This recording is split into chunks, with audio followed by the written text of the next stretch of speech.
Aleluia. Amados irmãos, vamos tomar os nossos lugares e nós vamos meditar na palavra do Senhor nesta noite. Estamos animados? Quem está desanimado pode dizer amém. Vamos orar por ânimo. Amados irmãos, nós estamos estudando os temas que encontramos no livro de Gênesis. No último dia estivemos falando acerca da queda do homem. Vimos que a vida no jardim, o jardim era um local de trabalho por prazer, era um local paradisíaco e era um lugar onde Deus frequentemente aparecia. Vimos também que havia leis no jardim, não era um lugar sem lei, e que no jardim Adão tinha a função de o lavrar, mas aquilo produzia sem fazer nada. O lavrar era basicamente colher. Eu sei que vocês queriam uma horta destas, não é? Mas isso foi no jardim. E também deveria de o guardar. Não podiam comer da árvore da ciência do bem e do mal, era a ordem de Deus, e a sentença, se o fizessem, seria a morte. Depois tivemos a fazer a análise do texto e tivemos a ver a ideia do comerás comendo e do morrerás morrendo. Por fim, nós estivemos a estudar os 7 passos para a queda do homem. Vimos que o primeiro problema foi que Adão e Eva toleraram e eles não deram muita atenção à ordem de Deus para guardar o jardim. Depois estivemos vendo que eles conversaram com quem não deveria estar ali e vimos o perigo das conversas que não devem de existir. Depois vimos que eles deixaram que a serpente pusesse em causa o caráter de Deus. Em quarto lugar, nós vimos que eles deixaram que a serpente falasse mal a respeito de Deus. Em quinto lugar, nós vimos que a serpente apresentou-lhes o mal como se fosse bem. E em sexto lugar, vimos que deixou que o pecado se alojasse na sua mente e começaram a desejar. E por fim, eles comeram do fruto e pecaram. Hoje eu queria falar convosco, na continuação da queda do homem, acerca das consequências. Bem, as consequências são mais fáceis de falar porque nós conhecemos-las, sentimos-las na pele. Então, quando nós falamos acerca disto, estamos a falar de algo que nós, infelizmente, conhecemos muito bem. Houveram 3 perguntas que Deus fez ao homem. A primeira delas foi: onde estás? Será que Deus não sabia onde o homem estava? Claro que sabia. Só tinha um problema. O homem não sabia onde estava. Ele não tinha percebido onde é que ele tinha caído. A pergunta que Deus queria colocar, a ideia que Deus queria colocar quando pergunta ao homem onde estás, é: o que é que se passa? Porquê é que tu não vens ao meu encontro? Porque sempre que chegava ao fim do dia, o homem vinha ao encontro de Deus e Deus passeava no jardim para se encontrar com o homem. A segunda pergunta que Deus faz ao homem foi: quem te mostrou que estavas nu? Como é que tu descobriste isso? A verdade é que eles sempre estiveram nus. Isso nunca foi nenhum tipo de problema. E agora, de repente, a nudez deles torna-se num problema. E a ideia que Deus queria passar para eles, a pergunta que Deus queria passar para eles foi: a quem é que deste ouvidos? Quem é que falou contigo sem ser eu? E depois vem a pergunta mais incomodativa, direto ao assunto: mas afinal tu comestes da árvore que eu te ordenei que não comesses? Por outras palavras, foste desobediente?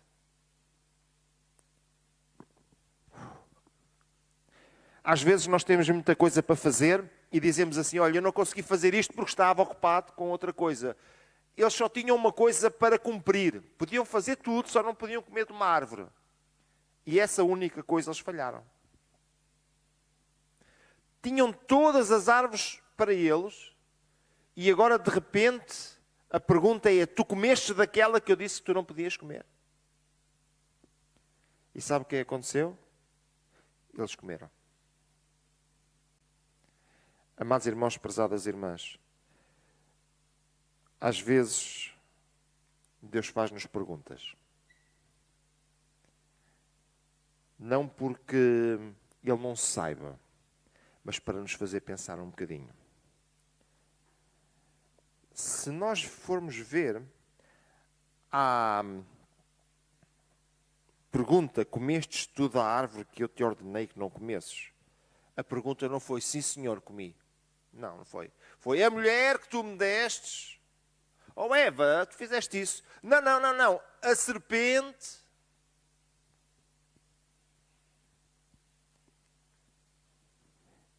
Infelizmente, eles não eram assim tão maus, porque nós não somos muito diferentes. Andamos sempre à volta a tentar encontrar um escape à pergunta que nos é feita diretamente. Mas eu quero vos dizer que Deus, Ele quer nos perguntar diretamente, porque Ele quer nos confrontar para que nós possamos endireitar a nossa vida. Amém? Olha, o homem foi condenado à morte. Venha comigo, Gênesis capítulo 2. Vamos ler o verso 16 e 17, Gênesis capítulo 2, no verso 16 e 17. E a palavra de Deus diz lá, Gênesis 2, verso 16, e o Senhor Deus lhe deu esta ordem: de toda a árvore do jardim comerás livremente, mas da árvore do conhecimento do bem e do mal não comerás, porque no dia em que dela comeres, certamente morrerás.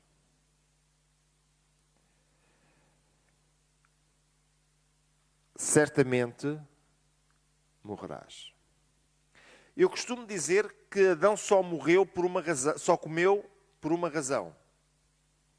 É porque o fruto não estava envenenado. Se Eva tivesse dado a primeira dentada e caído-se para o lado, o Adão dizia, eu não quero isto para mim. Só que Eva comeu e disse a Adão, olha, come, isto é bom. E o Adão comeu também. Amados irmãos, prezadas irmãs, muitas vezes nós olhamos para aquilo que a Bíblia nos diz e porque nem sempre a condenação é imediata, nós achamos que está tudo bem. Mas quando a palavra de Deus nos diz alguma coisa, ela aponta-nos um caminho. E, meus amados irmãos, se lá está, vai acontecer. Amém? Condenado à morte. Olha, que morte é que eles foram condenados? Olha, foram condenados à morte física. Ao homem está ordenado morrer. Está ordenado por quem? Não diga que é por Deus. Está ordenado por causa da nossa desobediência. Porque a morte é uma consequência do pecado. Paulo explica que como por um só homem entrou o pecado no mundo e pelo pecado a morte, assim também a morte passou a todos os homens. Então, meus amados irmãos, esta morte física, ela aparece-nos como uma separação entre o corpo e a alma. Se nós formos a Eclesiastes, no capítulo 12 e no versículo 7, nós encontramos, e o pó volta à terra como era, está-se referindo ao corpo, e o Espírito torna Deus que o deu. Amados irmãos e prezadas irmãs, A nossa morte física é uma realidade. Não podemos fugir dela. Mas houve uma outra morte, uma morte espiritual. Quando Deus criou o homem estava em comunhão com Deus, de tal forma que Deus vinha visitá-lo lá no jardim e eles estavam juntos. Agora, quando o homem ouve a voz de Deus, ele desaparece e esconde-se. Venha comigo a Efésios capítulo 2. Efésios no capítulo 2 e no versículo 1. E fala-nos acerca daquilo que Jesus fez em nós, porque Ele veio desfazer aquilo que o diabo fez lá no Jardim do Éden. E diz, e Ele vos deu vida, estando vós mortos nos vossos delitos e pecados. Amados irmãos, quando nós nascemos mortos. Isto parece um paradoxo. Mas a verdade é que nós nascemos mortos. Mas Jesus Cristo veio nos dar vida. Esta morte espiritual, nós estávamos mortos nos nossos delitos e nos nossos pecados. Esta situação é congénita. Você não precisa de fazer nada para isto. Sabe o que é que diz lá no Evangelho segundo São João, no capítulo 3? Quem crê nele não é condenado. E está falando desta morte. Mas quem não crê, quem não faz nada, já está condenado. Continua condenado. Porque nós todos nascemos debaixo desta maldição. Temos uma terceira morte, que a Bíblia chama de segunda morte. E é a separação final e completa de Deus. Será a última condenação, será eterna e vai acontecer. Encontramos lá no livro de Apocalipse, capítulo 20, nos versos 14 e 15. Apocalipse, capítulo 20, versos 14 e 15. E diz lá, então a morte e o inferno foram lançados para dentro do lago do fogo. Esta é a segunda morte, o lago de fogo. E se alguém não foi achado inscrito no livro da vida, esse foi lançado para dentro do lago de fogo. Sabe o que é que a Bíblia nos ensina? É que quando Jesus salvou, quando Ele nos salvou, Ele escreveu o nosso nome no livro da vida. E quando Ele escreveu o nosso nome no livro da vida, Ele não só reatou o nosso relacionamento com Deus, mas Ele nos libertou, Ele nos livrou desta condenação eterna. Aleluia! Então, meus amados irmãos, prezadas irmãs, o homem passou a estar condenado à morte. Bem, deixem-me pensar um bocadinho convosco acerca da nudez. Venham comigo, capítulo 3, versículo 8. De Gênesis, capítulo 3, versículo 8 de Gênesis. Provavelmente irei ler uma tradução um pouco diferente. Ouvindo, pois, o homem e sua mulher os passos do Senhor Deus, que andava pelo jardim quando soprava a brisa do dia, esconderam-se da presença do Senhor Deus entre as árvores do jardim. Quando ouviram, em vez de correr para ele, esconderam-se dele.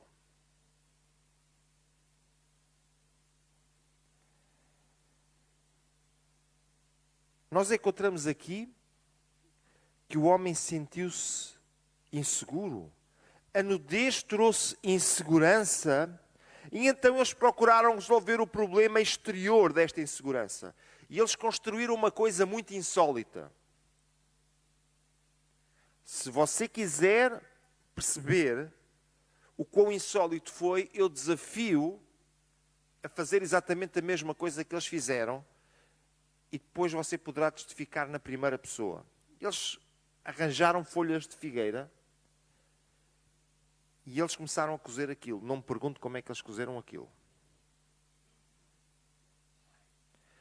Estão a ver as folhas de figueira? Não me perguntem se tinham formigas, se não, mas eram folhas de figueira. As folhas de figueira têm uma característica semelhança a todas as folhas. É que quando elas são arrancadas da árvore, elas vêm verdinhas e elas conseguem se moldar e são tão interessantes.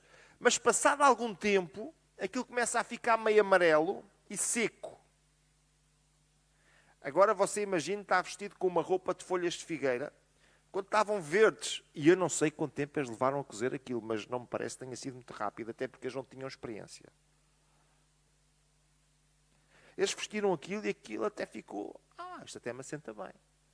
Agora aquilo começa a secar e cada vez que eles davam um passo, nós ouvíamos das folhas a partir. E a Eva dizia, é lá, isto já está a começar. E o Adão dizia, olha, as minhas também, olha. De repente, deixa dar aqui mais um pontinho, mas de um pontinho numa folha seca, aquilo cada vez ficava pior. E sabe o que é que eles sentiam? Para além da insegurança, eles começaram a sentir medo. Este medo fez com que eles se escondessem. Eles já tinham feito o que eles podiam fazer e não resolveram nada. Algo que eles não conseguiam gerir. E eles agora começaram a perceber que alguma coisa estava a correr bastante mal. E certamente eles pensaram, agora nós vamos ser julgados por isto.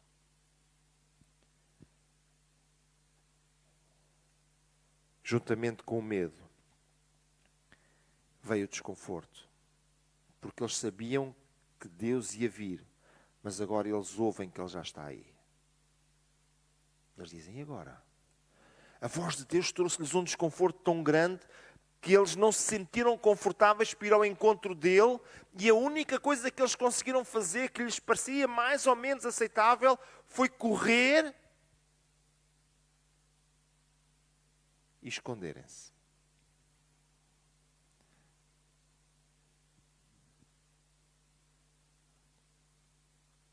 Amados irmãos, nós olhamos para isto e nós percebemos que quando nós falhamos diante de Deus, quando o pecado reside no nosso coração, vem a insegurança, vem o medo e o desconforto está lá. Mas nós percebemos algo mais. Nós percebemos que quando Jesus não vem perdoar os nossos pecados e tirar-nos naquela situação deplorável que o pecado coloca em nós, nós sentimos-nos inseguros, sentimos medo e sentimos desconforto.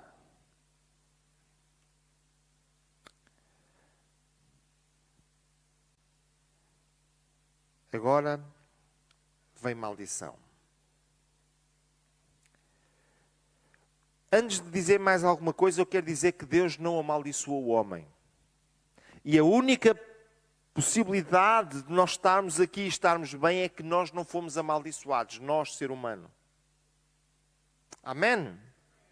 Porquê que Deus não amaldiçoou o homem? Quem é que falhou? Não foi o homem? Mas sabe uma coisa? Deus criou a terra por causa do homem. Não criou o homem por causa da terra. O homem era a única coisa criada na qual Deus colocou a sua imagem. E o homem era a única criatura que ele tinha criado, na qual ele soprou ele próprio o sopro de vida. O homem era tão importante para ele que ele não quis destruir o homem. Então, num ato de amor, o homem pecou. E Deus ainda assim, porque nos amou tanto, Ele nos poupou. E agora veja, capítulo 3, versículo 14. Então o Senhor Deus disse à serpente: porquanto fizeste isto, maldita serás mais que toda a besta e mais que todos os animais do campo. Sobre o teu ventre andarás e pó comerás todos os dias da tua vida. Veja versículo 17. E a Adão disse: porquanto deste ouvidos à voz de tua mulher e comeste da árvore de que te ordenei, dizendo: não comerás dela, maldita é a terra. Não é maldita é Adão, nem maldita é Eva, é maldita é a terra por causa de ti, e com dor comerás dela todos os dias da tua vida. Então foi amaldiçoada a serpente e foi amaldiçoada a terra. E, meus amados irmãos, nós olhamos agora e começamos a perceber que a serpente, ela apresenta-se junto de Eva como sendo tão elevada que conhecia tudo e mais alguma coisa, que pôs em causa Deus. Deus não é assim tão bom. Ele sabe é que se tu comeres desse fruto, tu vais saber tanto como ele. Vejam como a serpente estava lá tão em cima. Sabe onde é que ela ficou? Lá embaixo. Nós não sabemos ao certo como é que era a serpente antes da queda. Sabemos? Não sabemos. Mas uma coisa nós sabemos. É que ela foi condenada. Foi humilhada na sua situação. É interessante percebermos que a serpente, por causa da sua atitude, ela foi amaldiçoada. E há uma coisa que eu gostava de chamar a vossa atenção. Encontrei isto e achei muito interessante. De todos os animais que existem, há um que não consegue fazer marcha atrás. Qual é? É a cobra, a serpente? Isto quer dizer alguma coisa? Se calhar quer. Sabe que Satanás, Lucifer, ele pecou e uma das grandes revoltas dele é que ele não tem nenhuma salvação, ele não consegue andar para trás. Porquê que ele desesperadamente quer apanhar todos os homens para levar consigo para o inferno? Porque ele não tem nenhuma hipótese de fugir de lá. Mas ao homem, enquanto estiver aqui, Deus deu a oportunidade. Mesmo quando nós falhamos, nós podemos fazer marcha atrás. Pedimos perdão e voltamos de novo à presença de Deus. Aleluia. Olha a terra. A terra deixa de servir o homem, mas o homem, para conseguir alguma coisa, passa a ter que trabalhar arduamente. A terra foi dada como uma prenda. E agora esta prenda começa a ter problemas.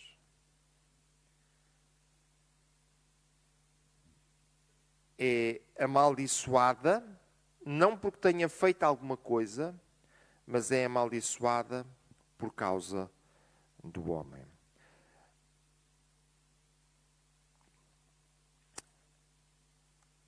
Visto que se colocou na condição de contestar Deus, foi humilhada.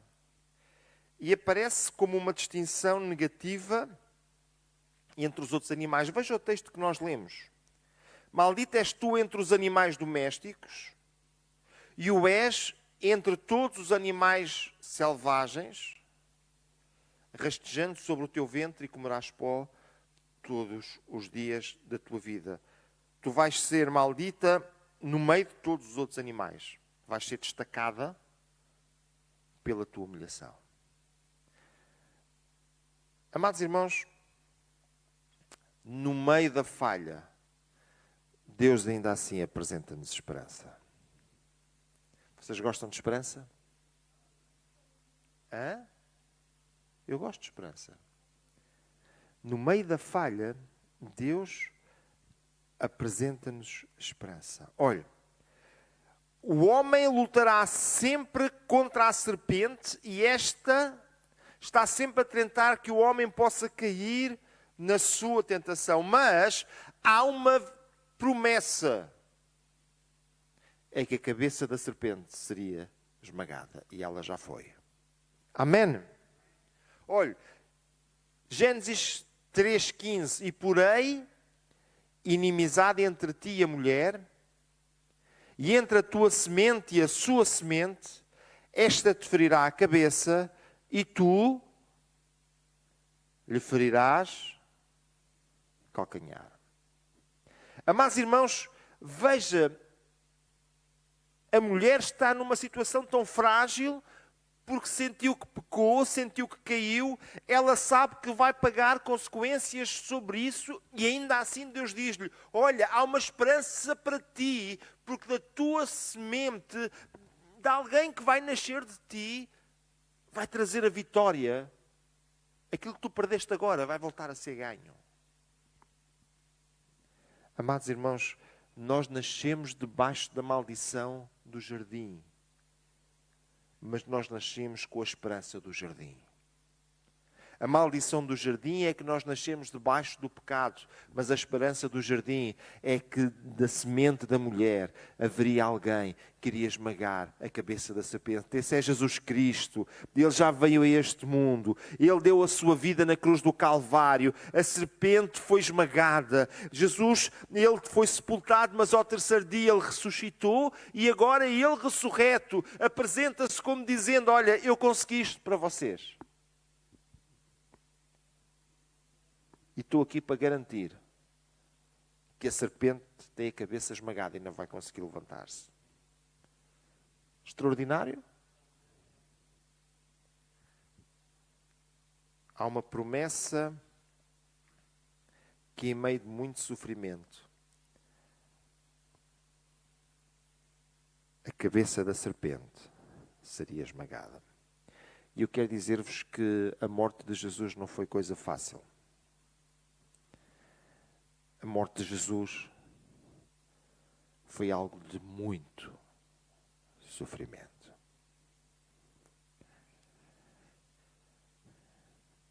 Capítulo 3 de Gênesis, verso 22 até o verso 24.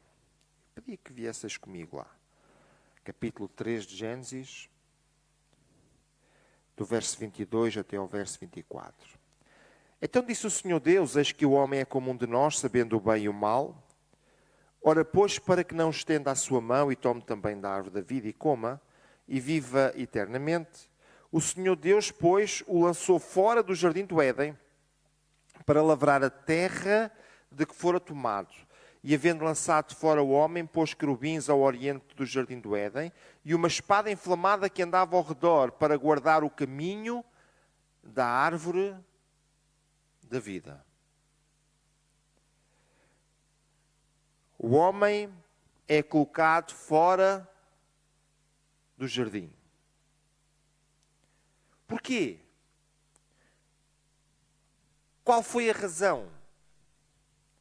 Olha, a razão foi vedar o acesso à árvore da vida. E eu sei que talvez possa estar a pensar, então mas o homem pelo menos podia ter comido a árvore da vida.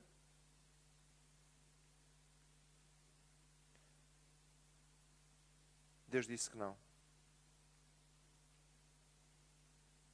Porquê? A condenação do homem para a sua existência aqui já era tão elevada.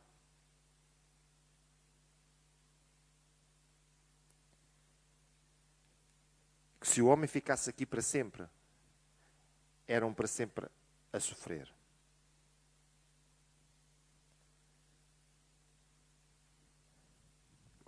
E Deus tinha um plano maior para nós. Aqui não vai valer a pena.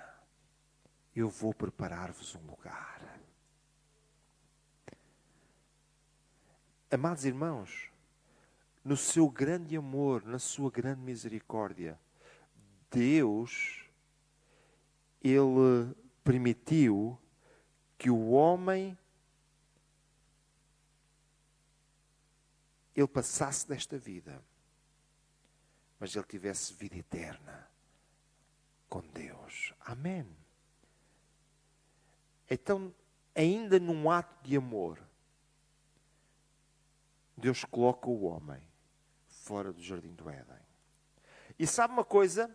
E Ele dá ao homem esperança, porque Deus concedeu ao homem a possibilidade de não viver naquela situação para sempre. Mas haveria de vir alguém que iria esmagar a cabeça da serpente e trazer uma nova condição para nós. Esse foi Jesus Cristo. Jesus veio trazer-nos uma nova condição. Amados irmãos, o homem foi lançado fora do jardim do Éden.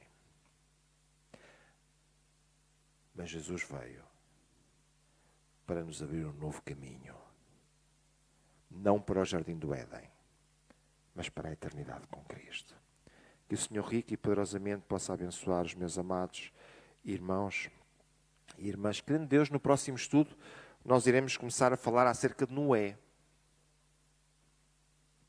Vocês já pensaram bem em Noé? Quem aqui já pensou bem em Noé? Alguém gostava de estar no lugar de Noé? Não. Já se imaginaram com os camelos, os ursos, os elefantes a ir passear pela cidade, a arrastá-los para dentro da arca? Pensar em Noé é pensar nisto.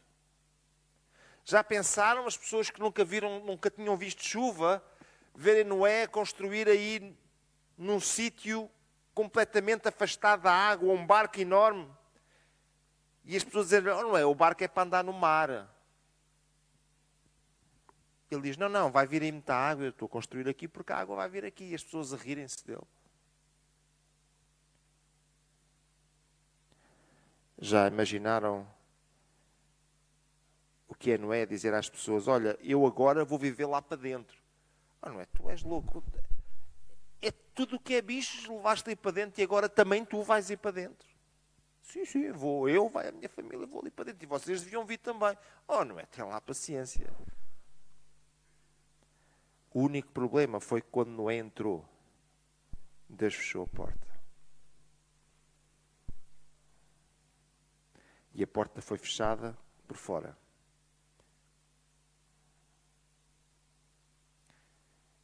E por muito que batessem lá e tentassem entrar,